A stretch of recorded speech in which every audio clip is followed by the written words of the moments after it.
Twas the week before marathon weekend, and all across the land, I think we're all just wondering, is it going to go as planned?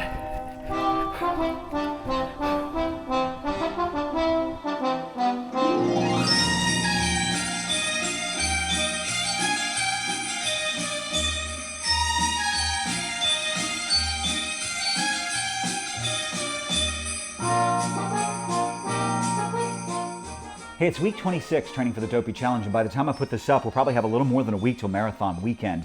Second to last week of training, just 2 45-minute training runs and a 6-miler. Now, I did have a chance to look up Hal Higdon's training plan, and he has runners putting in 12 miles. It seems a bit excessive while we're supposed to be tapering, but I may play this week as I feel and put in a few extra miles. Plus, I'm not going to take the camera out with me for all of the training runs. Just one, so I can work on my slow pace. 12:30 to 13:30. That's the sweet spot to get the best race recap video and also finish the races strong. And in the interest of easy, I'm going to talk about one thing for this week, and that's marathon weekend information. Hi-ho! Oh, I think I can do that better. Hi-ho! Got the echo? Comfy and cozy. There's the tree, my favorite Christmas movie, and I've got my Frenchy PJs on, plus the coach, if you can see him down there, he's under the Christmas tree. So we're talking about the event guide, the corrals, and the course maps. You've got to go to runDisney.com, go to the Marathon Weekend page, and then tab down to Runner Info Official Guide.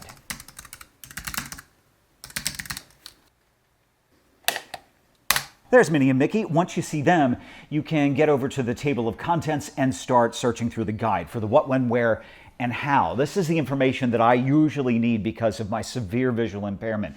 I always feel lost if I don't have enough information. Fortunately, this time around, I will have my Boston running buddy with me and a bunch of new friends like Heather, Jackie, and Laura, plus all of you to help me get around. But for all of us, the more information, the better.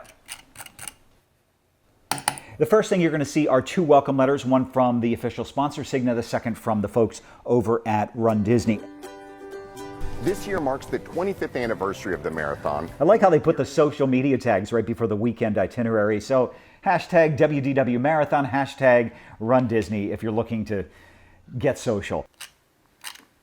You've got the weekend itinerary and then transportation, driving directions, even the virtual goodie bag. The best place to start, I always think, is the pre-race information. This is going to give you the dates and times for everything. For instance, all of the races have a 5:30 a.m. start. However, race transportation is a little bit different depending on the race. 5K, 10K, from the resorts you will leave around 3:30 in the morning. Half marathon, full marathon, you will leave at 3 in the morning. Plus, they are running the monorails for race participants starting at 3 a.m. and then a little bit later for your friends and family who are going to come out and cheer you on.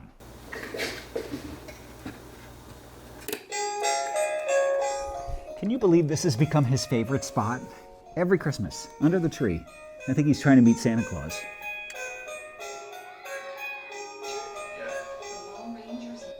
Hey, then you fall on It's All About the Silver Bling. These are the medals. I don't ever remember them putting the medals directly into the event guide like this on their own separate page. What's really cool, that 25th anniversary marathon medal with Mickey on it. You've got the post-race information, where to get your medal after you finish, the fact that you can actually win an award based upon your age group, which isn't going to happen with me because I'm going to run this so slowly. There's some challenge information for Goofy and Dopey racers, also the race retreat, and the final bit of information, race etiquette, safety, tips, and costume policies. Run Disney runners love to dress up in costumes for race weekends. Remember, they can't be bulky, they can't have sharp objects, they can't have anything that's misconstrued as a weapon. As for safety, remember, you've got to be conscious of everyone who's running around you and read that race etiquette section. Even with my limited vision, I always take a look around, put my hand in the air, let the runners behind me know I'm going to come to a stop for my walk interval. There's nothing more frustrating to a runner than somebody coming to a halt right in front of them, or a whole bunch of walkers taking up the entire course. Speaking of safety, there was something I noticed when I was putting together the Wine and Dine recap. You can see it here. I was talking to the camera about the GoPro errors and saying hi to a couple from Tampa.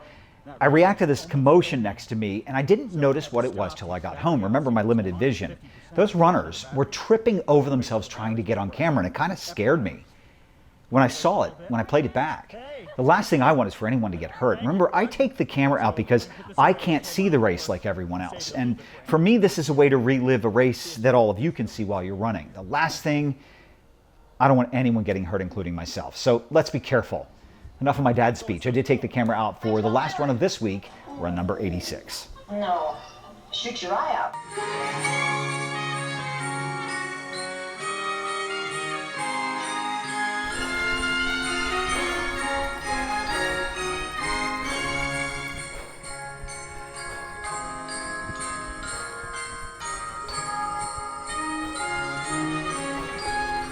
I picked a pace of 2 minutes of running, 4 minutes of walking for this run, and I tell you what, it seems slow, but I've got to do it for the video.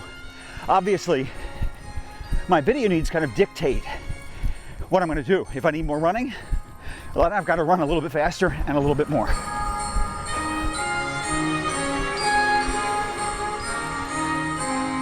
Hey, I really crushed my training runs earlier this week. Actually set a personal best, a 10K under 57 minutes just the other day, and it was 70 degrees. And by the way, for everyone up north, I was not gloating when I posted that on Facebook. I was pointing out the temperature because for me to run that pace at that temperature is pretty amazing. If you look at the tips in the event guide, Jeff Galloway suggests you actually have to slow down once we hit 60 degrees or even 70 degrees because it's really hard on the system to run fast when it's warm. Wearing green and red for Christmas. I'm not only pointing out the temperatures for how it affects your pace, but also how you need to pack. This is pretty much what the average is like. Upper 50s, low 60s, really foggy, juicy, moist. Florida winters are unpredictable. You've got to pack for cold and hot. Cold front can come in, it'll be 40 degrees one morning and then 60 2 days later.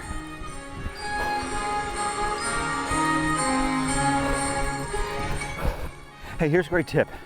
Find a couple of old sweatshirts or long sleeve Henleys that you don't care about. Wear them to race morning if it's cold, and then you toss them to the side in the corral.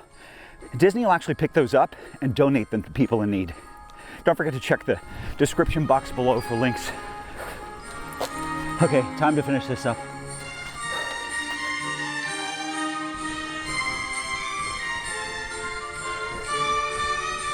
Workout complete.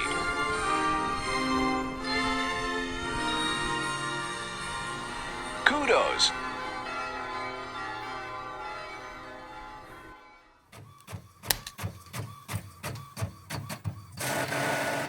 Don't forget to download and print off your waiver. That'll give you your bib number and then your corral placement. I'm in the D corral for the half and full marathons.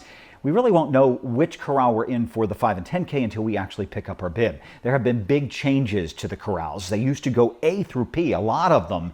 They've shrunk that down to A through F for the 2 shorter races and A through H for the 2 longer races. They are large corrals now. You know, I've never really run a 5K at Walt Disney World. This will be a first for me. Let's take a look at the maps. I'm not going to go over all 48.6 miles because that would take forever. Just a quick look. The 5K takes place at Epcot. That's it. In the parking lots and clockwise around World Showcase. You get to go back to the hotel and have fun for the rest of the day. The 10K also is limited to Epcot, but they do add in the Boardwalk Resort area. So here's the map for the half marathon. This is where you really get to kind of leave Epcot. Run up World, drive around mile 4, you hit the ticketing and transportation center, and then the Magic Kingdom. That run up Main Street is incredible. Now in the text they say we're going to run around the castle. I do hope we still get to run through it. Around mile 6 you leave through Frontierland, go through the backstage, they've got a water stop there, some characters, and then back down toward Epcot and the Boardwalk Resort area. You do a loop around Epcot and finish up in the parking lot. And finally, the marathon course looks about the same. I'm sure there's some little tweaks because of all of the construction, but you do hit almost all of Walt Disney World's property. You start off in the Epcot parking lot, off to Magic Kingdom and that run up Main Street and around the castle, Animal Kingdom, Osceola Parkway to the Wide World of Sports Resort, and then you end up at Hollywood Studios and a lap around Epcot. Mile 25, I still remember the emotion from 25 to the finish line.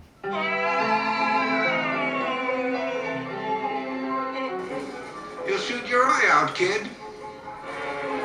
Merry Christmas. Ho, ho. You like this movie? You like this movie? It was another great week. I hope this helps you. It actually helps me going over all of the information for you. Remember, you can keep us motivated, me and the coach, by hitting that subscribe button. Give us a thumbs up, leave a comment below, and don't forget about the meetup. Friday, January 5th, 4 p.m. on the boardwalk. Laura B., Jackie D., Heather J., and myself just want to say thank you for keeping us going these past few months. Coming up next time, my 6-month journey to get to the Dopey Challenge and my year of bling.